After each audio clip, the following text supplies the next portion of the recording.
જય શ્રી કૃષ્ણ વૈષ્ણવો। આજે આપણે ઠકુરાણી ત્રીજની ભાવના ઉપર આજના સત્સંગમાં વિચાર કરીશું। શ્રાવણ માસના શુક્લ પક્ષની ત્રીજને પુષ્ટિ માર્ગમાં ઠકુરાણી ત્રીજ કહેવામાં આવે છે। ઘણા લોકો ઠકુરાણી ત્રીજને હિંડોળા ઉત્સવનો દિવસ પણ કહે છે, કારણ કે જેમની માથે શ્રી ઠાકોરજીની સેવા બિરાજે છે તેઓ મોટાભાગે આજથી શ્રી ઠાકોરજીને હિંડોળાનો પ્રારંભ કરાવતા હોય છે। શ્રી ઠાકોરજી ત્રણ પ્રકારની ભાવનાથી ત્રણ રીતેથી હિંડોળામાં ઝૂલે છે। નંદાલયમાં કાચના હિંડોળામાં ઝૂલે છે, ગોપીજનોના ભાવથી નિકુંજમાં સુરંગ હિંડોળે તથા શ્રી અમનાજીના ભાવથી યુગલ સ્વરૂપ ફૂલના હિંડોળે ઝૂલે છે। આજના દિવસે શ્રી ઠાકોરજી એ શ્રી સ્વામિનીજી અને શ્રી અમનાજીના સંમલિત મનોરથથી શ્રી અમનાજીના તટ પર શ્રી ઠકુરાણી ઘાટે યુગલ સ્વરૂપ ફૂલના હિંડોળે ઝૂલે છે। શ્રીમદ ગોકુલમાં શ્રી અમનાજીના તટ પર રાવલથી લઈને ઠકુરાણી ઘાટ સુધી શ્રી સ્વામિનીજીની હદ છે અને મહાવનથી લઈને ગોવિંદ ઘાટ સુધી શ્રી ઠાકોરજીની હદ છે।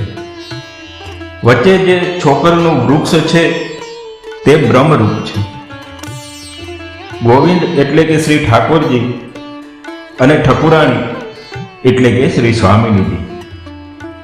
और कोई समझे तो समझे, हमें समझ इतनी भली, ठाकुर हमारे नंद कुमार और ठकुराई वृषभान लगी। श्री ठाकुरजी અને શ્રી સ્વામિનીજીને શ્રી અમનાજી આજના દિવસે ફૂલના હિંડોળામાં પધરાવીને સખીજનો સાથે યુગલ સ્વરૂપે ઝુલાવે છે।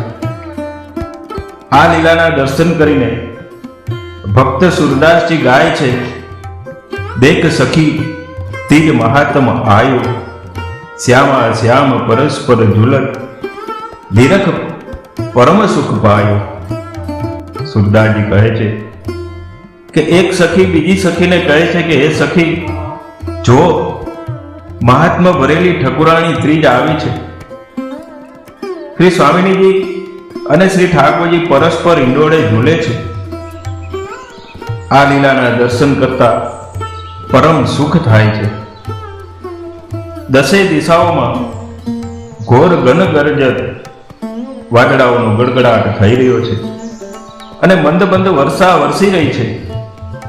આ જોઈને દાદુર, મોર, પપૈયા અને કોયલ વગેરે પક્ષીઓ મધુર શબ્દોથી કલરવ કરી રહ્યા છે।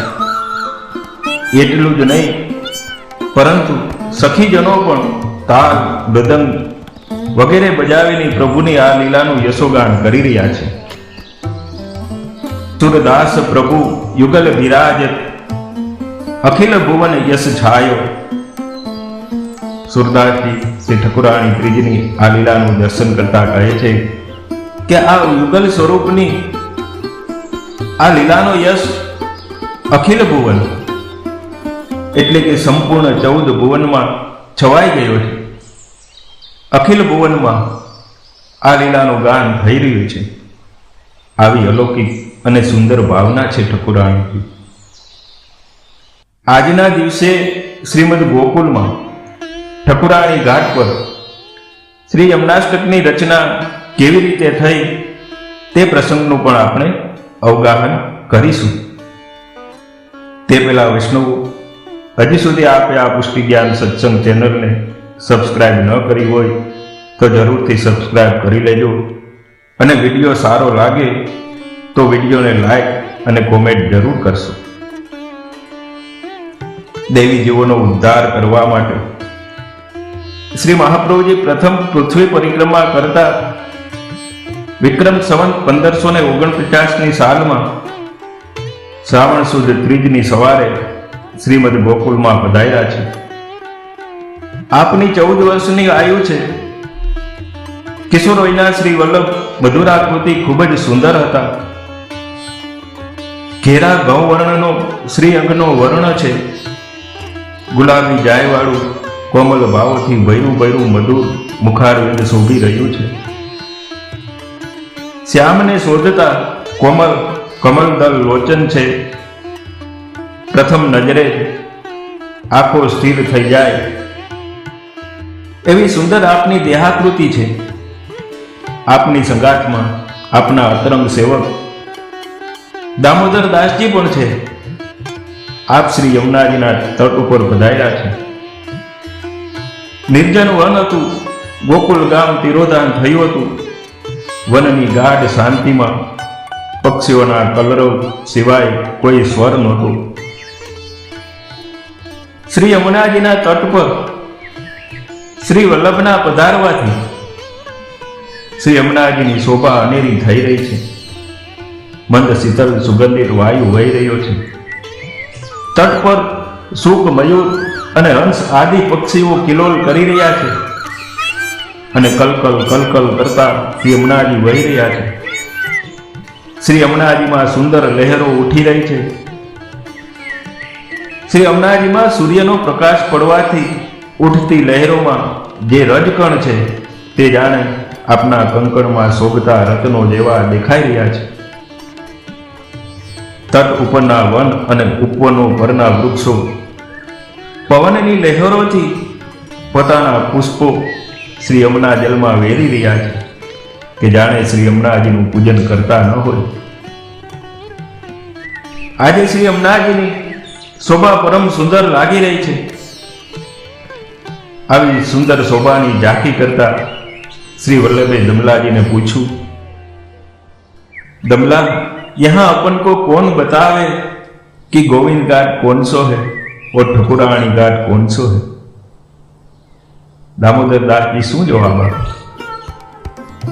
आप श्रीना आ प्रश्न जाने शब्दों की पाख बनी ने जवाब मेळववा श्री यमुनाजी सुधी पहोंच्या अने त्यां एक आश्चर्य थयुं. श्री यमुना जल में तरंगो उछाड़वा लाग्या. जल में गोल गोल भमरीओ पड़वा लागी अने आ भमरीओ में अनेक कमलो खीलवा लाग्या. अने श्री यमुना जलना मध्यमांथी श्री यमुनाजी प्रगट थया छे. बोलो श्री यमुने महाराणी की जय.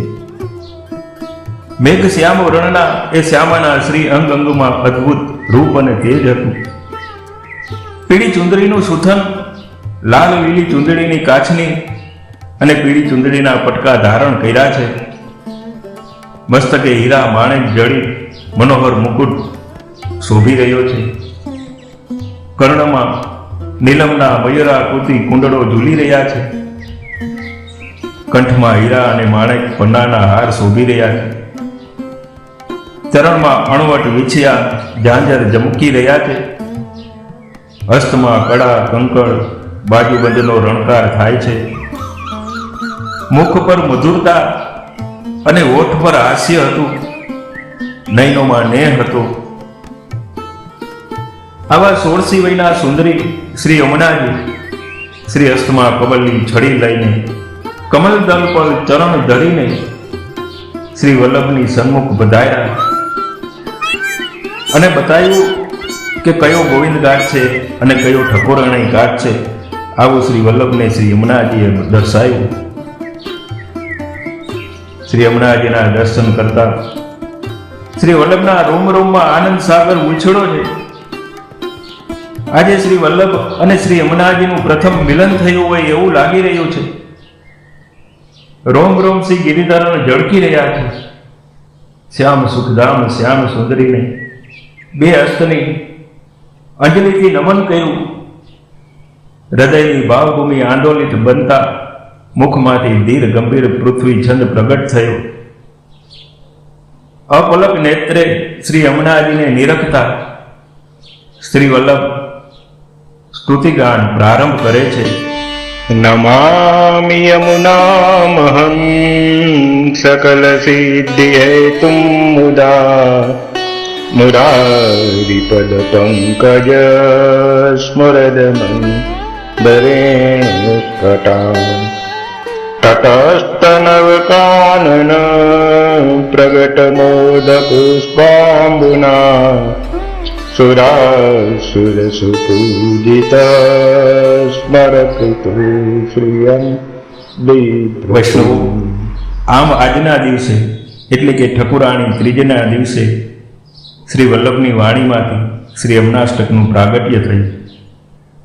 આપણે પણ આજના દિવસે વધુમાં વધુ શ્રી યમનાષ્ટકનું સ્મરણ અને પાઠ કરતા રહીએ એવી ભાવના સાથે આજનો સત્સંગ શ્યામ સુંદર શ્રી યમુના મહારાણીજીના શ્રી ચરણોમાં સમર્પિત કરીએ છીએ.